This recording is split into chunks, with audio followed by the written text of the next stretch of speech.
Hello again, everybody.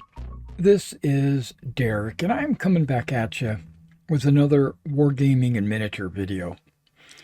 And in this video, we're going to continue on with my American War of Independence project updates. And I'm working on units for Land of the Free for my Freeman's Farm battle. And that's what I'm currently working on. And the unit you see in front of you is the rifleman as part of Morgan's brigade. So this would be the 11th Virginia rifle. They're all in the hunting shirt, and I wanted to uniformly have them all in the light gray.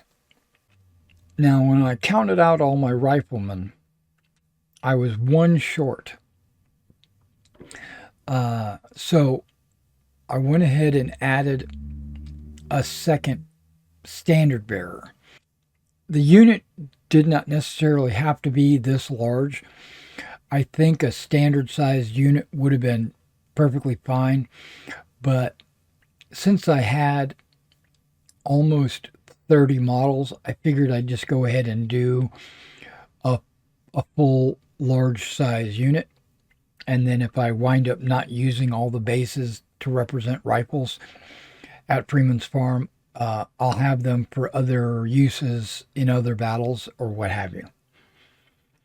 You'll notice that the backs of the bases are painted in a pale yellow. It's to match the 11th Virginia's flag. I went through my flags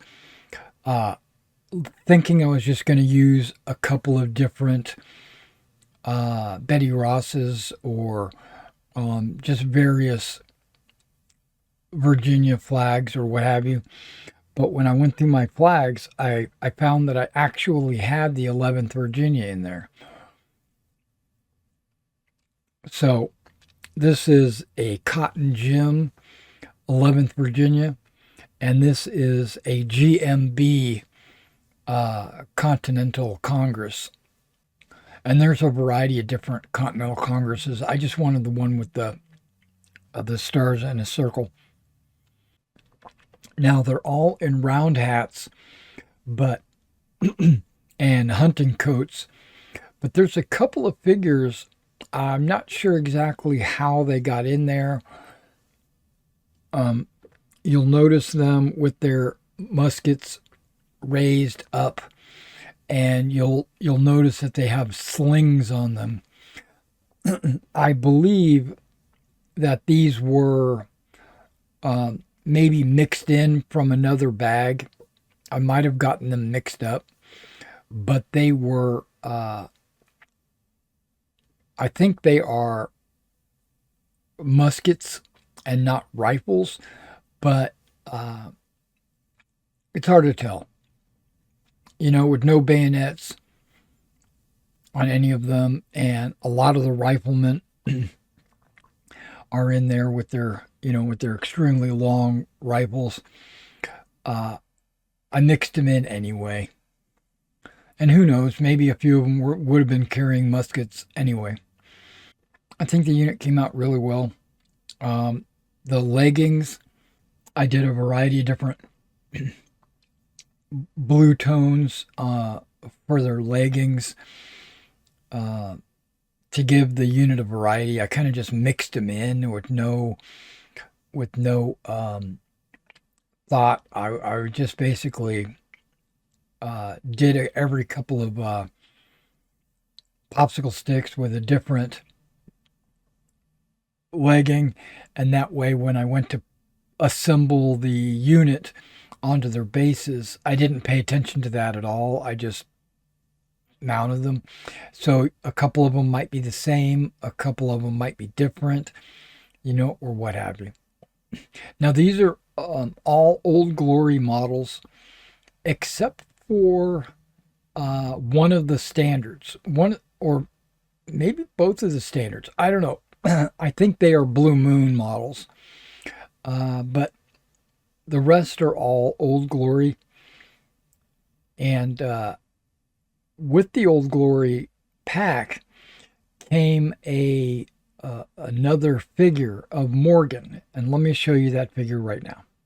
All right, this guy was Daniel Morgan. He's the brigade commander for the Dearborn's light infantry and the riflemen.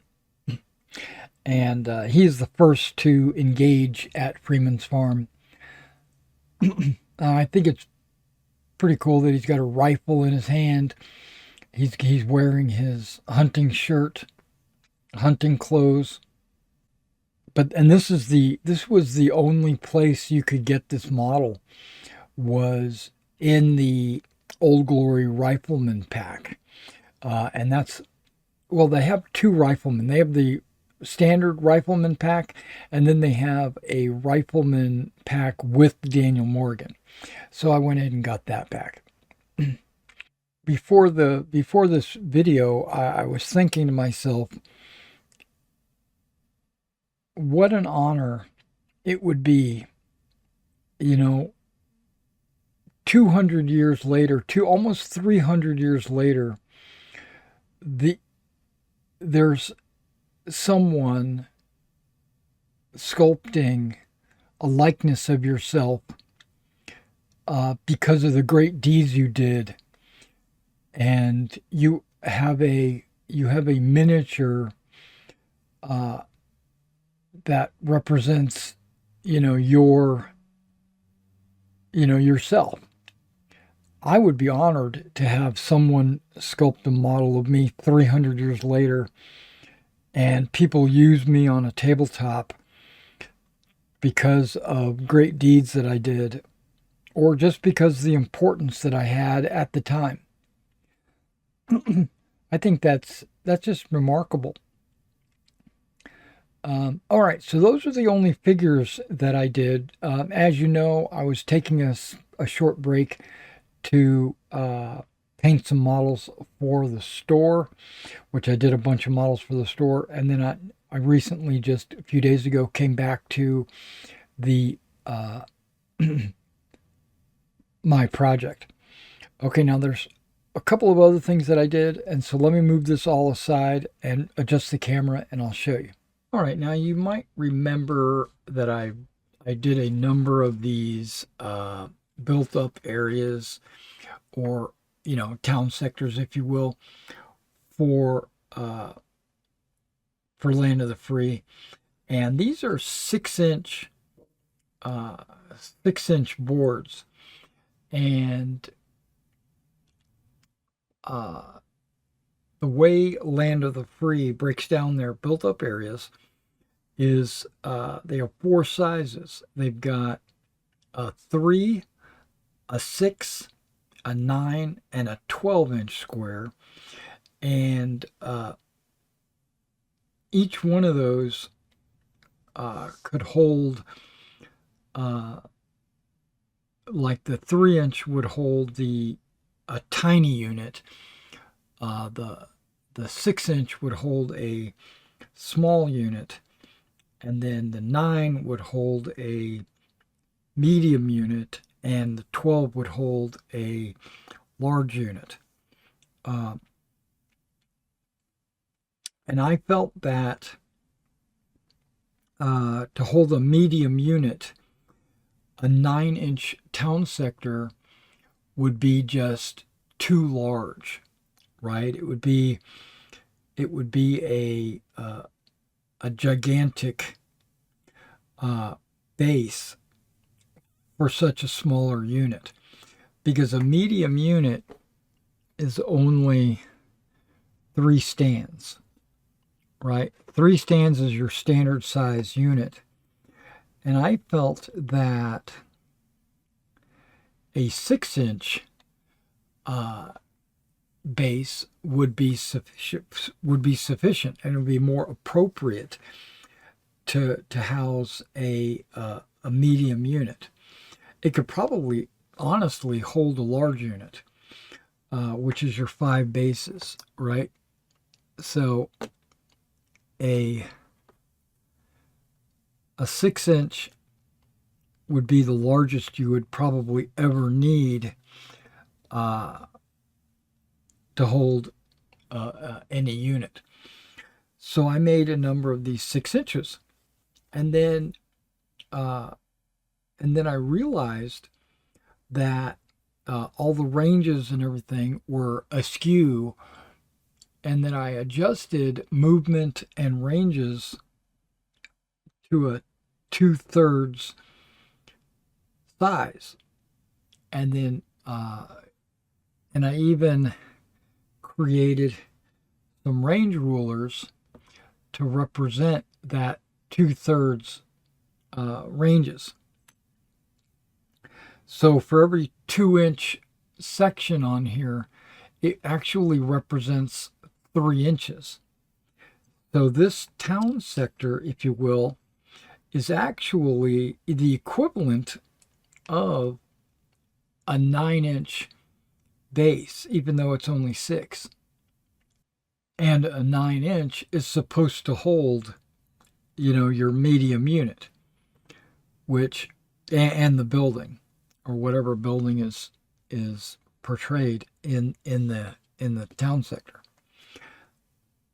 So I think, so then I got to thinking, there are 6-inch town sectors that need to be made, but they wouldn't be the full 6-inch square. They're going to be 2/3. So I needed to make a 2/3 town sector, and now this town sector here is only supposed to hold a small unit. It's not going to be able to hold a full-size unit. And a small unit in Land of the Free is 2 bases. And that works out pretty darn good. You got your 2 bases. Now, some of these town sectors, I considered putting fences or walls around the outer edge, but I wound up not doing that.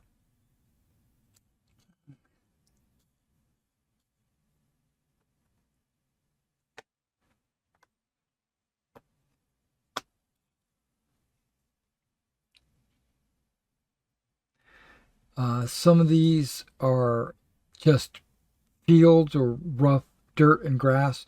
Some have like a path that would go up to a doorway or what have you. Others I did in like a mud. Now, I wasn't sure if a larger size building would fit, but it looks like it would. I could do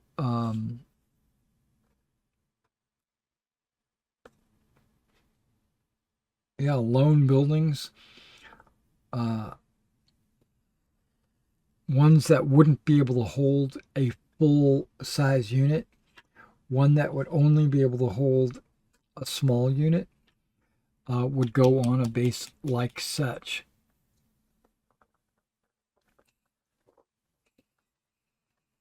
Yeah, that works.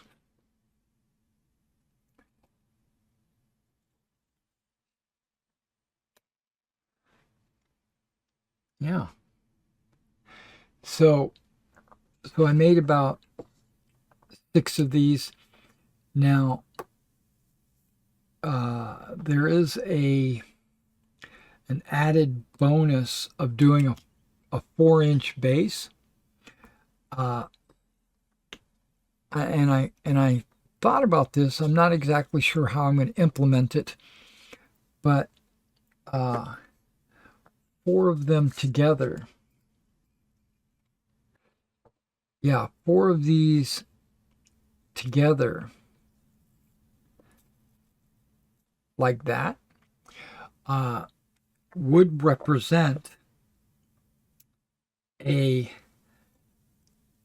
a 12-inch by 12-inch representation, or a large town sector, and I could put a couple of different buildings on there or what have you. This would represent a fairly large, like maybe a city sector, and I would just have to make sure that the players know that this is actually just one big 12-inch town sector. It's not four separate ones. So it gives me the double benefit of of the small town sector, as well as if I did something like this, I could make a large town sector. And then of course the mediums I already created. Some of these, now you can tell that these don't really go together, but that's okay. And I considered that if I put like a fence around one of these, then it would be harder to put in a large pattern like this. So I could always put like a fence on two sides and then put them together. But then it wouldn't look right if I was using it as a single small, so I don't know. I think I might just leave them like this, and then that way I can have small, medium, and large. Now, tiny is supposed to be 3 inches, which is actually only the size of one of these sections, right? Which is a 2-inch square. If I had a 2-inch square out here, 50 millimeter by 50 millimeter, it in fact would only be able to hold one base as a tiny, but there wouldn't be a building on that, or I would have to move the building off to the side or something like that. I can foresee maybe getting a 50 millimeter square and making a few tinies, but I don't have any buildings that would go on a tiny. It's going to overhang, that way it's okay, but this way it's probably 60 millimeters. Well, hell, I can measure on my table. Yeah, 25 goes right to there. This is 60 millimeters. So maybe if I did a couple of 60 squares, that might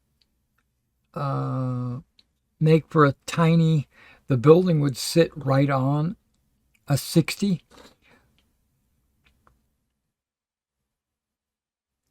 Yeah, this thing would fit squarely on a 60. And then if I was to want to put a unit in there, I would have to move this off to the side.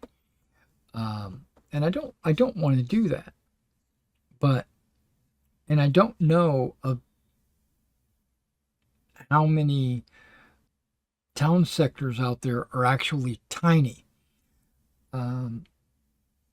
That can only hold about 100 men or something like that. Would it be an outhouse? Just a single outhouse? I don't know. So I'll have to think about making any of those, but I don't think so. My next unit I think I'm going to do is going to be the British Lights, I do believe, for Fraser. Yeah, I think that's what I'm going to do next. All right, guys, thanks for coming out and checking out this update. I've got my Morgan's Rifleman. I've got Morgan himself. And and I did some of the smaller town sectors. All right, well, I'll catch you in the next video.